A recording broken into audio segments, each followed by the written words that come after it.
오늘도 귀한 하루를 주님 안에서 말씀으로 열어가시는 우리 성도님들 되시기를 바랍니다. 잠언 7장 1절에서 9절 말씀 함께 보도록 하겠습니다. 내 아들아, 내 말을 지키며 내 계명을 간직하라. 내 계명을 지켜 살며 내 법을 네 눈동자처럼 지키라.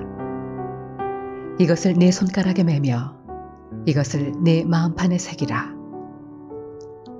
지혜에게 너는 내 누이라 하며 명철에게 너는 내 친족이라 하라.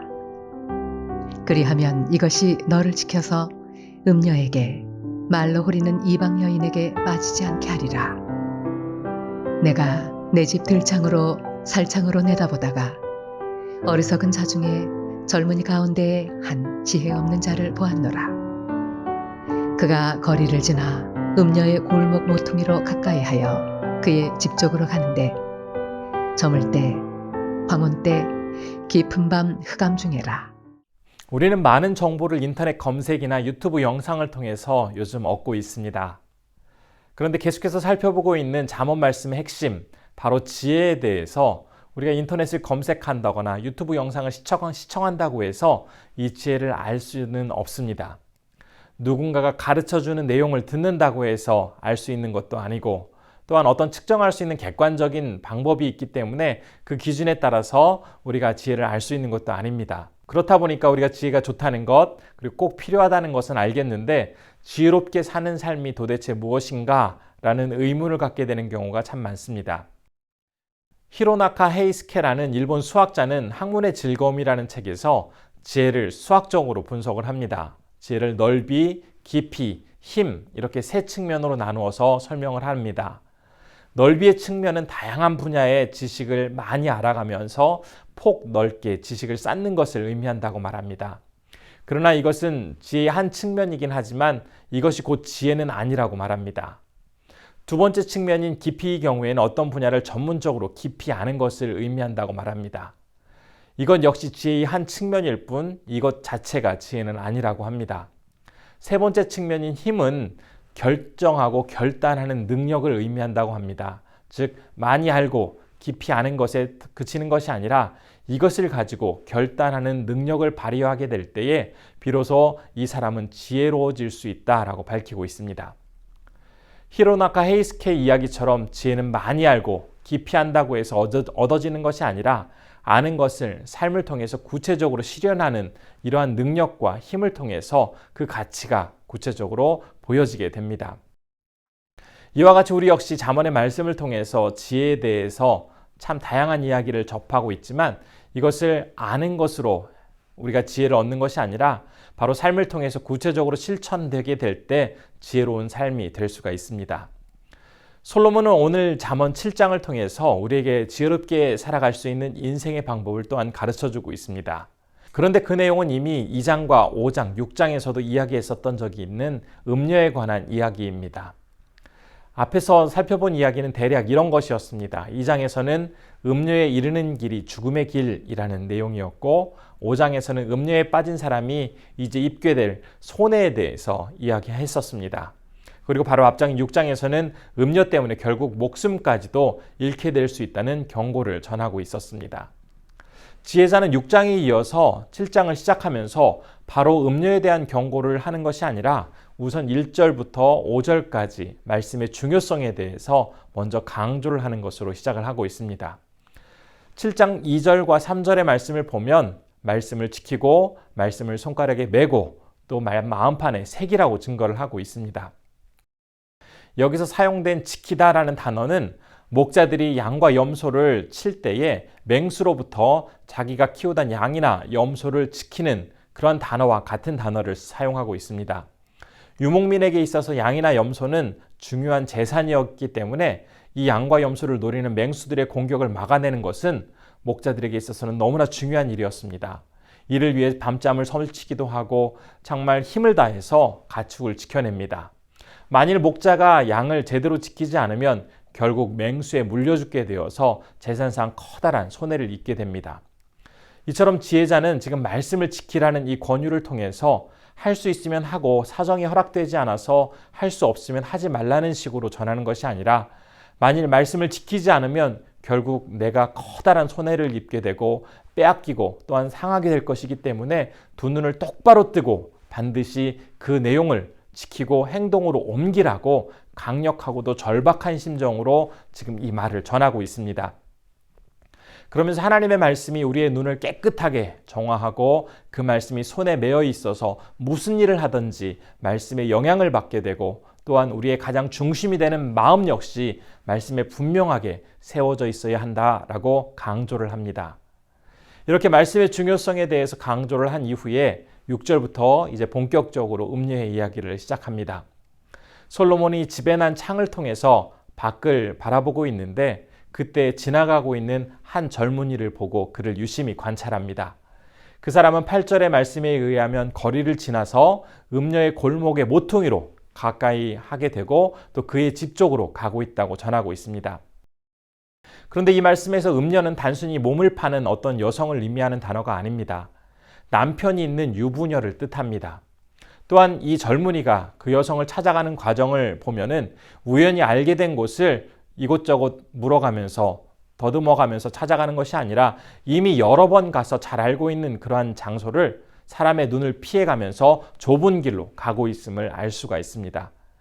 그런데 9절의 말씀을 보면 그 시간을 저물 때, 황혼 때, 깊은 밤, 흑암 중에 라고 전하고 있습니다.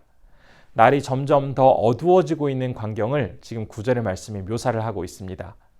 초저녁부터 으슥한 모퉁이에서 배회하면서 기다리고 있다가 마침내 캄캄한 밤이 되자 이제 그 집 안으로 들어가고 있음을 본문은 전하고 있습니다. 그런데 오늘 본문 말씀은 오늘 이 9절까지 말씀이기 때문에 이후에 이 한 젊은이가 그곳에서 어떠한 일을 했는지는 이제 내일 살펴보게 됩니다. 우리는 오늘 우리에게 주신 말씀 중에서 특별히 9절의 말씀을 좀 더 집중해서 살펴보았으면 좋겠습니다.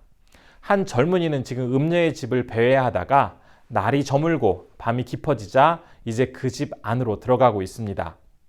일반적으로 사람들은 밝을 때, 빛이 있을 때는 이성적으로 판단하게 됩니다. 반면에 어두울 때, 그때는 감성적으로 이제 대부분 생활을 하게 되어지는데 이런 현상에 대해서 어둠이 사람의 그 시각을 차단함으로써 이제 그때에는 이성적인 판단보다는 자기 감성에 더 집중하기 때문에 사람들은 어두울 때 더 감성적으로 변한다라고 분석하기도 합니다. 그런데 실제로 우리가 느끼기에도 뜨거운 태양이 내리쬐는 그런 한낮보다는 해가 뉘엿뉘엿 저물어가고 이제 선선한 바람이 불면서 멋진 노을을 볼 수 있을 때 그러한 저녁 시간이나 아니면 밤 깊은 시간에 우리의 감수성은 더 풍부해지는 것을 많이 경험하게 됩니다. 우리의 감성이 더욱 민감해지는 이 저녁 시간이나 밤 시간을 지혜롭게 보내면 영적으로나 육적으로나 우리는 더욱 건강하게 지낼 수 있지만 이 시간을 잘못 보내면 오히려 죄와 유혹에 쉽게 넘어가기도 하고 육체와 정신과 영혼이 피폐해지고 메말라가게 됩니다. 저녁과 밤 시간에 사람을 만나서 스트레스를 풀고 자기가 하고 싶은 일을 하면서 내 감정과 욕구를 충족시키며 보내는 것이 아니라 하나님의 말씀과 기도 안에서 하루를 잘 매듭짓기 위해서 힘쓰는 시간으로 보낸다면 우리는 더욱 성숙하고 지혜로운 모습으로 살아갈 수 있게 될 것입니다. 일반적으로 아침에는 아침 묵상이나 새벽 기도와 같은 그러한 시간들을 통해서 말씀과 기도로 하루를 살아가려고 하는 노력을 많이 기울이지만 우리는 저녁 시간이나 밤 시간에는 대충 마무리하거나 너무 피곤해서 자신도 모르게 그냥 잠자리에 드는 경우가 참 많이 있습니다. 그런데 우리에게 주어진 이 저녁 시간과 깊은 밤을 하나님과 함께 하루를 정리하는 시간으로 보낸다면 우리에게 얼마나 커다란 유익이 있을까요? 이 시간을 통해서 나에게 허락하신 그 소중한 하루를 되돌아보고 혹시 내가 하루를 살아가면서 저질렀던 고의적인 실수나 다른 사람에게 무심코 준 상처는 없는지 돌아보면서 하루를 잘 매듭짓고 그 다음날 이제 이 매듭에 이어서 소중한 하루를 이어갈 수 있다면 우리는 정말 지혜로운 사람으로 살아갈 수가 있게 될 것입니다. 오늘 말씀을 통해서 우리는 날이 저물 때, 황혼 때, 깊은 밤, 흑암의 시간에 내 감정과 욕구를 만족시키면서 죄와 유혹에 빠지는 그러한 삶이 아니라 이 시간을 통해서 주님께 더욱 집중하면서 참된 쉼과 회복의 시간으로 이 시간을 잘 매듭 짓고 다음날 이 매듭에 이어서 더욱더 귀한 삶을 이어가는 그런 성도님들이 되시기를 진심으로 소원해 봅니다. 오늘 이 시간 함께 기도할 때 첫 번째로는 말씀을 통해서 깨닫게 하시는 지혜의 내용을 우리의 삶에 구체적으로 실행함으로써 참으로 지혜로운 삶을 살아갈 수 있도록 인도해 달라고 기도해 주시면 좋겠습니다. 두 번째로는 저녁과 밤 시간에 내 감정과 기분을 위한 시간이 아니라 주님 안에서 기도와 말씀으로 하루를 잘 매듭 짓는 그러한 시간으로 보낼 수 있는 지혜를 허락하옵소서라고 기도했으면 좋겠습니다. 그리고 세 번째로는 태국의 김동현 백정옥 선교사님을 위해서 기도할 때 러이엣에 있는 인타님펀 청소년 센터를 통해서 그곳에 전도의 문이 열리고 많은 청소년들이 주님 안에 돌아올 수 있도록 인도해 달라고 기도해 주시기 바랍니다. 기도하겠습니다. 은혜가 충만하신 아버지 하나님, 오늘도 주님의 인도하심 속에서 이 하루를 맞이하게 되게 해주시니 감사드립니다. 하나님, 우리에게 주어지는 하루를 살아가게 될 때 특별히 이제 저녁 시간에 또 밤 시간에 우리는 이성적이기보다는 감성적으로 감정에 많이 치우쳐서 살아가게 됩니다. 이 시간을 어떤 내 인간의 욕심과 만족을 위해서 살아가기보다는 주님과 함께 그 시간을 정리하고 마무리하고 돌아볼 수 있는 그러한 시간으로 지혜롭게 살아갈 수 있기를 소원합니다. 하나님, 온전히 인도해 주시고 우리를 붙잡아 주옵소서.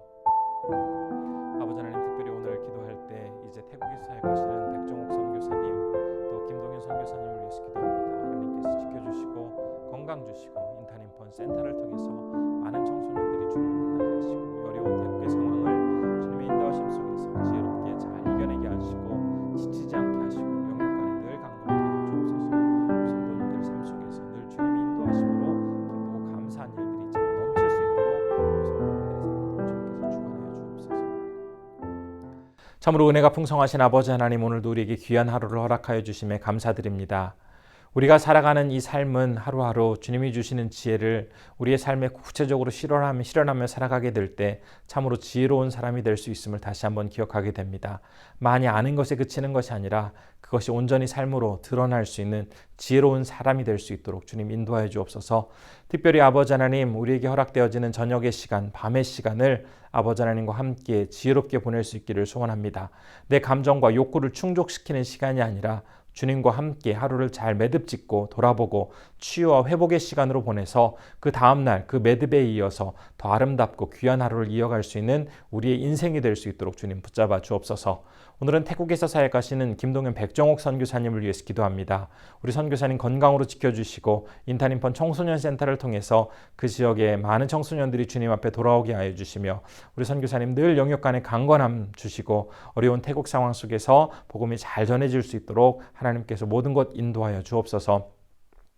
오늘도 우리 성도님들 어느 곳에 있든지 하나님께서 귀하게 붙잡아 주시고 주님이 주시는 용기와 힘으로써 지혜롭게 이 하루 잘 살아가실 수 있도록 우리 성도님들 한 분 한 분들을 주님께서 지켜주시기를 간절히 소원하오며 이 모든 말씀 우리 주 예수님의 이름으로 기도드리옵나이다. 아멘.